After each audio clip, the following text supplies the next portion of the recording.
What's up, guys? It's Jay, MorninAfterKill, and I'm back here with another episode of my Life After 30. This is a spin-off series of my Road to 30, which was a series that I ran on my channel a few years back, where we chroniclized the significant memories and events that have come to shape the person I am today. And right now, I am 33 years old. And I can tell you, in my 33 years of life that I have partaken in, life is confusing. And it continues to exponentially get more confusing as you go on. It really does. For those of you guys that follow my channel or any of my social medias, you'll know that over the summer, my mother died. And for most people, that would probably devastate them. Seriously. One of the most universally held truths in this world is the love and bond between a parent and a child.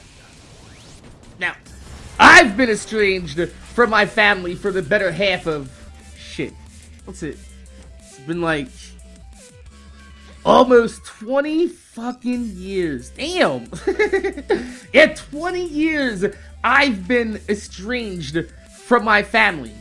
And even though it's been such a long time in my life without having any type of familial connection from my maternally born family, I still am a father.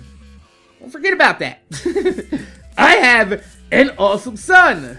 He's gonna be 13 years old, so even though I've never had a strong connection with my own family, I do understand the bond between you and your own offspring. I mean, my son is a literal fucking clone of me. I know the shit he's gonna do, the shit he's gonna say, and the shit he thinks before it even pops inside of his head. And it pisses him off, too, when I tell him that, too. I tell him exactly what he's thinking. He's like, God damn it. And it's funny, though, because it took me 20 years in my life until I finally had a kid of my own to know what it's like for a parent to love a child. I didn't have much of the parental love. Growing up, I didn't know who my father was, and my mother treated me like a burden on her life. Especially since the only thing that I did wrong was existing. So, to give you guys a little bit of a backstory, my mother got pregnant when she was 16 with my brother, which, even by today's standards, is fucking young. And I understand that my mother might have been scared and ill-prepared for life at that point. And I probably should give her the benefit of the doubt, you know, being dealt a shitty hand so early in life. And, you know, I would give her the benefit of the doubt if it wasn't for the fact that she was married and living with my father and my brother for 2 years before I was born, and then boom! Once I was born, my dad hit the Splitsville, my mother was forced to move back in with her parents, and instantly, I become the bane of her existence. Before I even get a chance to come out the pussy. I was pretty much the black sheep of the family, straight out the gate. And I spent most of my time, you know, chilling by myself as a kid.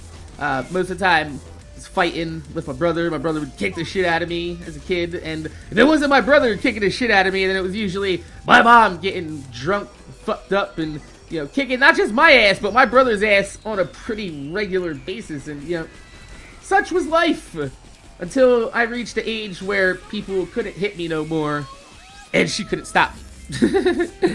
That was probably around when I was like 15, 16-ish, somewhere around there. I ended up moving out of my mother's house and, you know, bouncing around between my friends' houses for the next few years until I met my baby's mother and kind of like my life stabilized a little bit after that. Now, I'm not telling you any of that to garner any pity from you guys. Trust me, I'm over that shit. Please believe that. Been done, dealt with that bullshit. It's in the past. I moved on. It's why I'm able to speak about this shit so openly and freely. However, I do need to give you that foundation. I need to lay that backstory down before going any further into the story. I need you to know this information. I need you to make sure that you can understand why I have no parental bond, no love or affection for my mother whatsoever. With that said, I still am a human being, and I, myself, as much, I have no feelings for that woman as my mother. But I still don't want to be the cause of another human being's misery. And I think that's a very basic primal instinct of ours, is to not want to see harm come upon other people. It's why we call people like Osama bin Laden a monster. We dehumanize them because it makes it easier for us to hate them, to want to kill them, without losing our own humanity.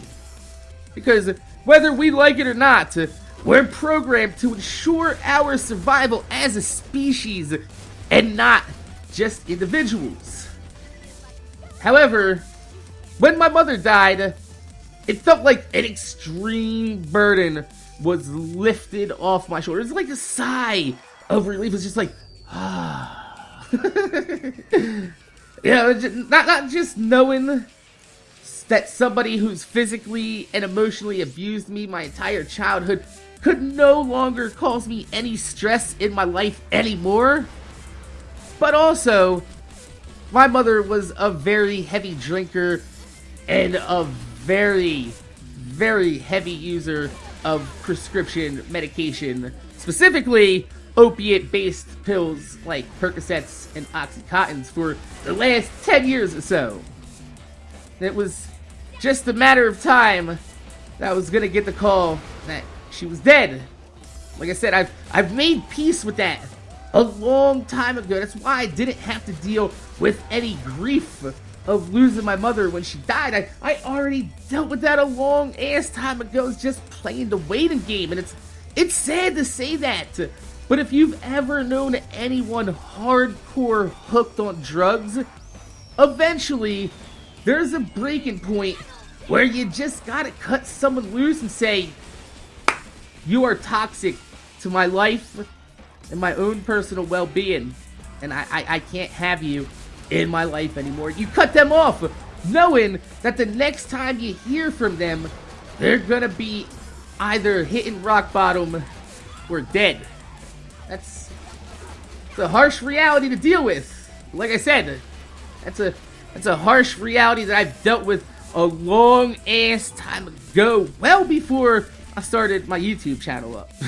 So the best news that I got out of all this when my mother died was that she had everything all set up and ready. You know, she bought and paid for the funeral service, the coffin. She even sprung for her own interior mausoleum tomb, and that motherfuckers ain't cheap.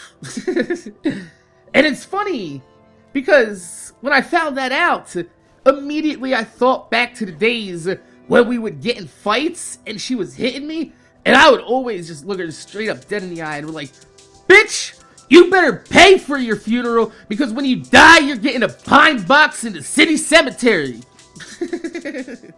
Seriously, I told her back a long ass time ago, I was not spending a dime on your funeral.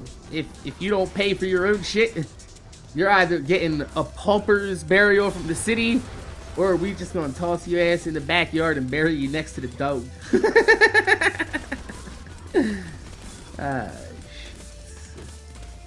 I'm glad to see that she took me seriously on that, and she made my life a little bit easier. I thought that I was gonna get out of this whole situation last year without 1 ounce of guilt or sadness. But I was wrong. And you know, if I don't say these words out loud, they're probably gonna eat at me a bit.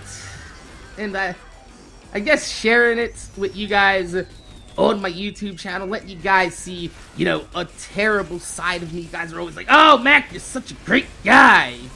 I feel like letting you guys see this side of me is a little bit of punishment for this level of guilt that I've endured over the past few months. And yeah, I've told you guys before in the past, I have the capability of being a horrible and terrible person, doing absolutely terrible things, and a lot of you guys have a hard time understanding what I mean by that until you watch my Road to 30, because I've always kept it, you know, 100% real with you guys. But yeah, we don't always do great things in life, and even the nicest people are capable of horrendous things. And even though I know I tell you guys that I was over my mother's abuse emotionally, and I've dealt with that a long time ago, I still took great pleasure in my life as an adult when speaking to my mother to be as cold and uninvited as possible. Just so I can demonstrate to her the level of contempt and utter disgust I have for her as being a failure as a parent, as a human being. So like, when I would pick up the phone, I'd be like, hello, mother. Never mom, ma, mobby, none of that. When she would say, I love you, goodbye, I would just say, no you don't. And when she asked why she never gets to see my son, I told her that it was because she's a horrible mother and isn't allowed in the same room as my son unless there's 2 adults nearby to supervise to make sure that she doesn't abuse my son the same way that she abused me. I mean, I was a dick! And rightfully so! You don't get to abuse me my entire childhood and then get the mother-son relationship you're looking for later on as an adult because you're lonely and don't nobody want to fuck with you no more. It doesn't work like that. And I went as far as one time a few years back. My girlfriend was right there too. I have her attest to this as a witness. I told her straight up, I was like, bitch, if you don't get help for your problems, you're gonna end up pushing everyone away. You're gonna end up old, alone. You're gonna be dead in bed for weeks before anyone finds you. And the only way your cats are gonna survive is they're gonna eat your dead body. And I know that seems fucked up, but what else do you do when she calls you up 4 in the morning, high as a kite, after not speaking for 3 years, talking shit to you on the phone about how you ruined her fucking... Get the fuck out of here.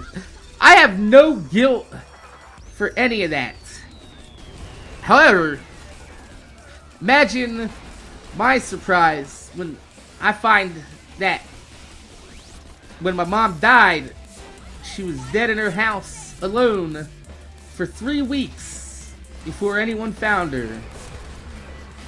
And all 9 cats they found in the house were still alive. 3 weeks later. Fuck! I thought I predicted my mother's death until we were cleaning out her house and I found a bottle of her Percocet prescription, which are opium-based painkillers. It's basically heroin and aspirin in a pill form. And the bottle was for 90 painkillers. It dated for June 28th. And her body wasn't found until mid-July, meaning that bottle of pills that was prescribed to her most likely a day or 2 before she died. And since she was dead for so long in her bed, they couldn't really get a cause of death, because basically just a rotted, decomposed pile of goo that the cats were eating for protein. But I looked at the bottle, and there's a lot of pills in here. There's 90 fucking pills in this bottle. However, when I counted them, there was 33 pills missing out of 90. That's when a little bit of the guilt just started right there. Is the fact that I didn't predict my mother's death at all. that selfish son of a bitch, she killed herself in the exact way I described to her years before. And I know it seems irrational to say, oh, she did it because of me. But the last time I talked to my mother on the phone was probably a week or two beforehand. And she asked me straight up what she had to do to get me to forgive her. And this is the first time she's ever reached out to try to repair the relationship that we had. And, you know, being a little bit older, I was, I guess, a little open to traveling down that road, I guess, even though I know that road ends in heartache and sadness all over again. And I told her, I said, if you want me to start repairing this relationship, I need to hear you admit to me in your own words. I want you to say, I'm a bad mother. And she wouldn't. She would not admit that she was a bad mother. And, you know, she had way too much pride to admit that she was a bad mother. And, you know, right before she hung up, the last words I ever heard her speak, ever, she said, "You don't tell me you love me because you don't, do you? You don't, do you?" I was like, oh, I gotta go. And I hung up. And that's the last time I talked to my mother ever. And I guess the hardest part out of all this isn't that I feel guilty for her death, but the fact that my mother, her whole life, believed that she was a good mother. And she couldn't deal with the reality of her life that she built for her through the use of drugs and alcohol over the last 20-some years. And instead of admitting her wrongdoings and repair the relationship, she'd rather take the coward's way out and not deal with it. So yeah, I feel a bit guilty of the way I treated her the last time I spoke to her. But I'm also pretty fucking angry at the fact that she would rather die. She would rather die than fix our relationship. Making me right. Proving me right all along. Because a good parent will stick around as long as they can for their children. Not take the selfish way out.